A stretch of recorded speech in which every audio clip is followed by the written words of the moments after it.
Hey guys, thanks so much for clicking on the video. Alrighty, you know what? I said I was going to come on here and share. I'm going to share some personal stuff. Here, I know I have a lot of people who are actually following me on my channel now. So I'm like up over 2,000 people, which is crazy that I'm over 2,000 people in less than a year. My year actually doesn't come up until February the 5th. So I didn't see this coming. I really didn't. But I appreciate every subscriber. I appreciate every person that sent subscribers. And I'm having a blast with the channel.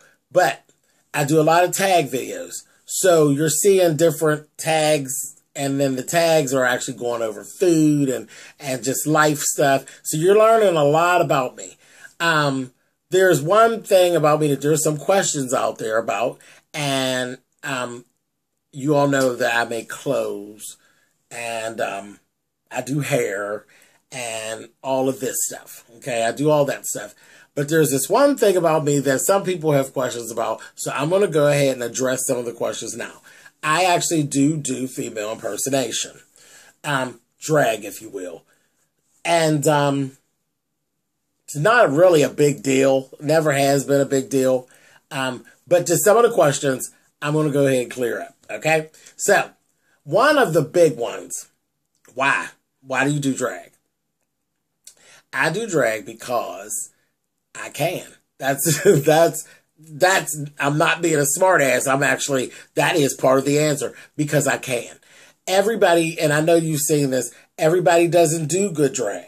You know, there are people who do drag who have no business with their ass anywhere near a woman's shoe store, you know, or anywhere near a makeup counter at all. So that's part of it. I do drag because I can. My transformation is a good one. You know, I've been doing it too long. I don't need anybody to blow my horn and tell me good drag versus bad drag. I'm on the good drag side. So that's kind of the thing. I do it because I'm able to do it. You know, second part of that, there's a lot of money to be made in the art of female illusion. There's money. And that's always, my bottom line is always money. Now, I've never been one of those queens that actually kind of like just hang out and drag. I always have done shows. You know, I've always, if you see me dressed somewhere, you know that I have actually done a show, or I'm on my way home from a show. Well, everything evolves. So, at this point, you know, like at the end of last year, I was actually asked to come out to do an event where I wasn't actually doing a show. I actually was a hostess, but I had to be dressed. So that was different. So that part of my craft is actually evolving. So I knew right away that I needed to become more comfortable moving about, because I'm so used to just being backstage and then it's time to perform and then I go upstage and then that's it. You know what I mean? And if I have to talk to anybody afterwards, that's that. But again, my craft is evolving. I got like, come on, 20 years. And so as my craft is evolving, so is my character. So I did do my first actual event where I actually went to the event dressed. And that was last Saturday. I actually went to, my cousin had a really big 50th birthday party, and it was a dress to impress thing. The type of queen that I am, I'm always in gowns or costumes. So that, you know, was very easy for me. It was actually easier for me than, you know, going and doing something, some boy stuff. I got boy clothes too. I got tons of boy clothes too. But for whatever it was what it was. I made the decision that I was going to just go ahead and go to the party and drag. And I did. Actually, I went to the party and drag and went off without a hitch. It was no issue. You know, I haven't had any issues. I had no issues when I was there. Nothing like that.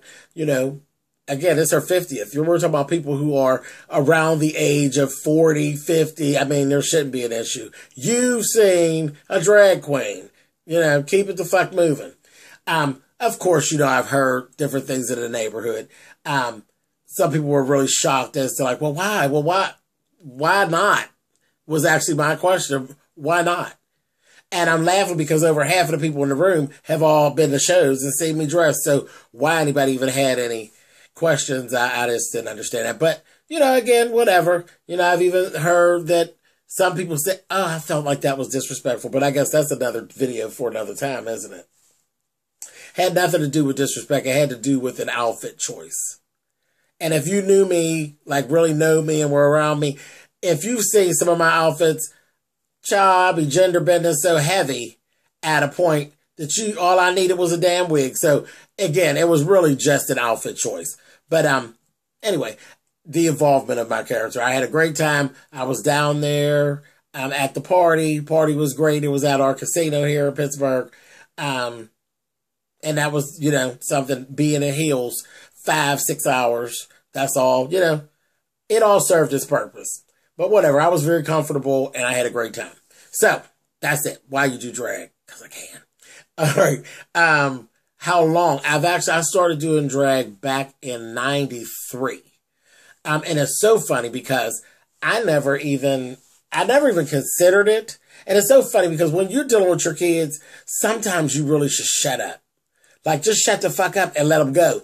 I remember at the time I was in Clarissa School of Fashion Design, and I was finishing up for my degree. Just about finishing up. And I met the first drag queen I ever met, which actually was Kiera Darshell from Pittsburgh. She's here in Pittsburgh. And we work together a lot now still. We actually became friends, and we've been friends for 20-something years now. And but she's the first queen that I ever met. And I met her. She was actually the reigning Miss Pittsburgh. It's a pageant. It was an old pageant, but Miss Pittsburgh pageant. She was the reigning. And I was doing some sewing for her. I was introduced to her by another friend, and I started doing some sewing for her. I wasn't 21 yet. So I really couldn't, I wasn't anywhere to meet anybody. So I wouldn't have met her unless somebody introduced me to her. So I was within months of turning 21. And I did a gown for her. And then I was able to get into the bar, and I was backstage the whole time. And then, I was able to see the performance. And it was just amazing. I was like, okay, this is cool.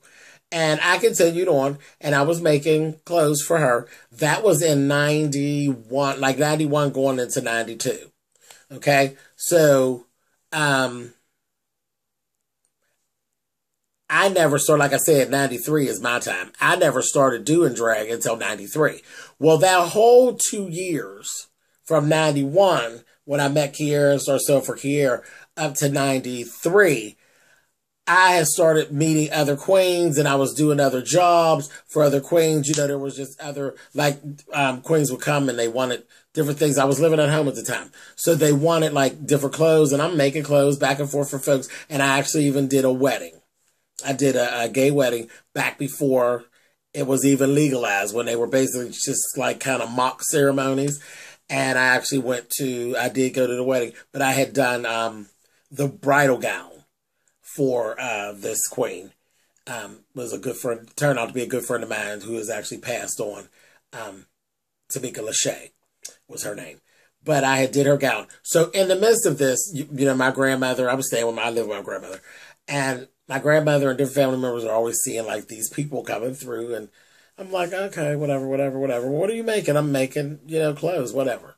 So my grandmother was on this thing of, she would just get to ranting. You can do anything you want to do and be the best of what you're going to be and this, that, thing, and the other, but no high heel sneakers. That was her thing. No high heel sneakers.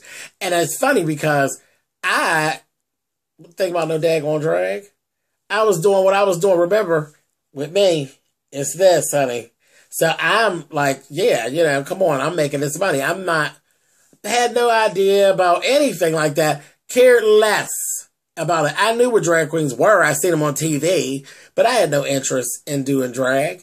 So she beat that horse and beat that horse and beat that horse. And I laugh and I say to this day, she probably helped to put it in my head. Cause when your parents tell you don't do something, it's like a spotlight gets flashed on that thing.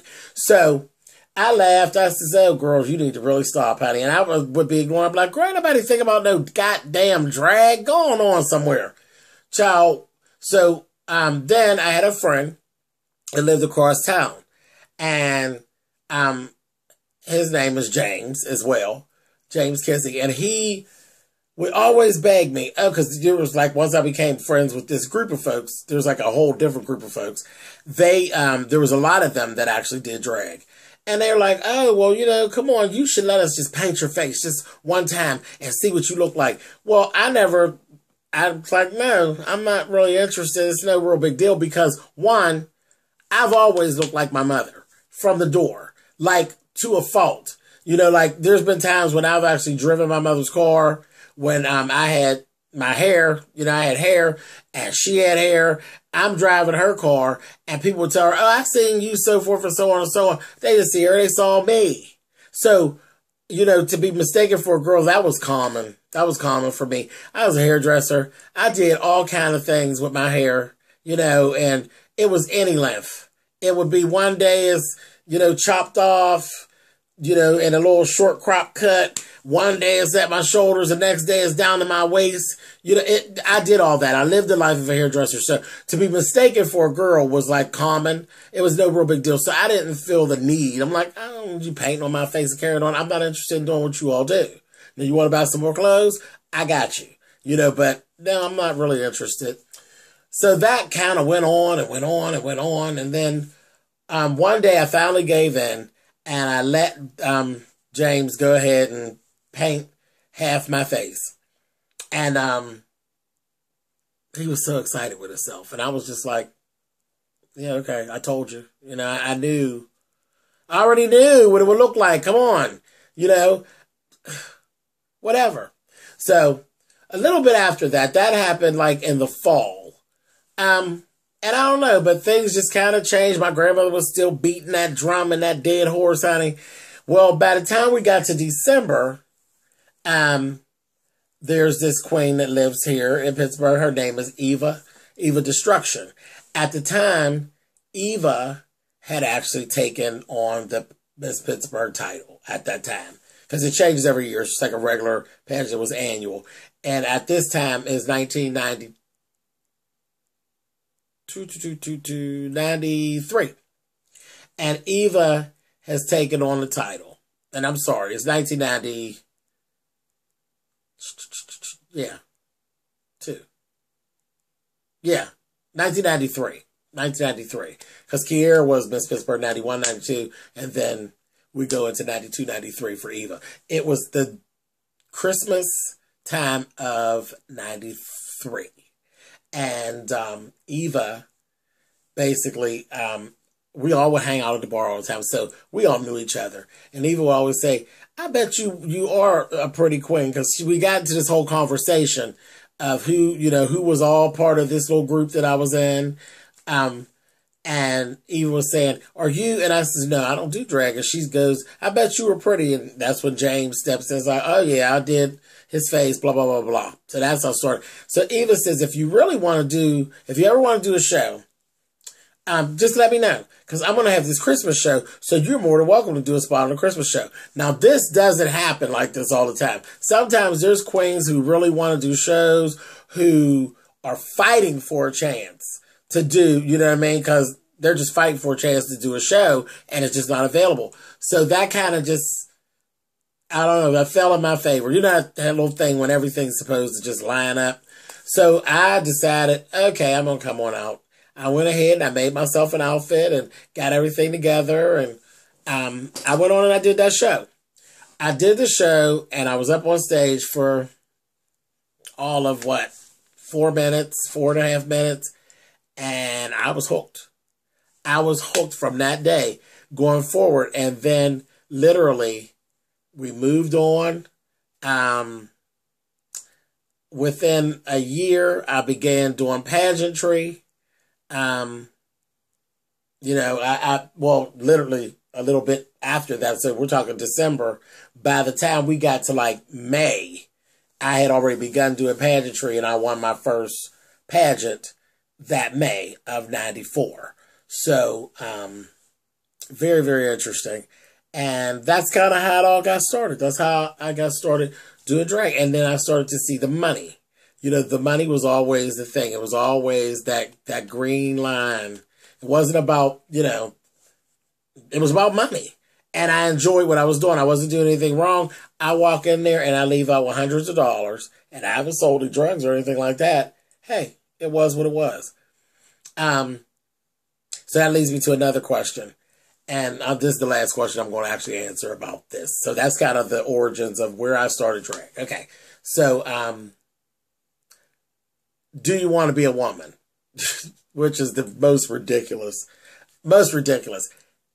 Doing the art of female impersonation has nothing to do with wanting to be a woman. It has nothing to do with that. And that's one of the biggest misconceptions that people have. Again, this is a job. It's a job. You know, other than like when I made at my cousin's party, that was an outfit choice. Okay. Again, one of those times when I did it because I wanted to. I can. That's why I went to the party and drag, because I fucking can. But as far as drag itself, literally impersonating female, that is really, it's a job. It's about money. It's money, it's networking, hand in hand. Money, networking, hand in hand. Now, wanting to be a woman, that's a whole nother thing. That's a whole nother piece of the gay life of the LGBT community. They are, you know, it's very offensive when someone is comparing a transgender person to a person who does drag. That's offensive for them. That's a life choice. You know, they actually are wanting to be a woman or feel as though they're a woman trapped in a man's body or what have you, but they're making a life choice. It's not a career choice. It's not an outfit choice. It's a life choice. There's a big difference. I've never wanted to be a woman. I don't want to be a woman. I'm fine being James, but I'm absolutely great being Milan Treasure whenever I feel like it. So there's the answer to that. So, you know, just a little bit. Like I said, I'll just share a little bit. If you guys have any more questions, if you have more questions and stuff about it, you can actually leave the questions down in the comments and I'll address the questions. But again, yeah, I just wanted to kind of, because I know you'll see different things flash up and you'll see me in and out and that kind of thing. And again, this is new too. Once I release my book about my life, my memoir, which is called Boys Like Me, I have never had the boy-girl thing together. Milan Treasure's always had her own website, her own Facebook page, her own everything. And James has his. But once the book was done, once I wrote the book, my life finally just kind of merged together and it just all is what it is. You know, so I'll go on either page and post whatever. So you may see different pictures and stuff floating around. So that's why I'm actually running into an issue where I'm needing to address these things now. Not really. I mean, I'm just being really nice because I don't really have to address them. But I'm addressing it because I don't have a problem with it. That's me. That's part of who I am. And it just kind of is what it is. But like I said, short videos, Jumpstart January. We've been sharing things about ourselves. That's me sharing again. Why do I do drag? So now you got a little bit of a clearer picture about why I actually do drag. And the main thing is because I can. So that's it, guys. Like I said, if you have more questions or comments, you can leave them down in the comment section and, you know, I'll get back to you guys. All right. So you can thumbs up or thumbs down the video. You guys know how that works. Thank you very much. Keep looking at hashtag Jumpstart January. Even once we go into February, guys, make sure you go back and see all of those Jumpstart January videos if you have not seen them, because we have put in a lot of work to get those videos out there for you. All right, guys, enjoy. Bye-bye, guys.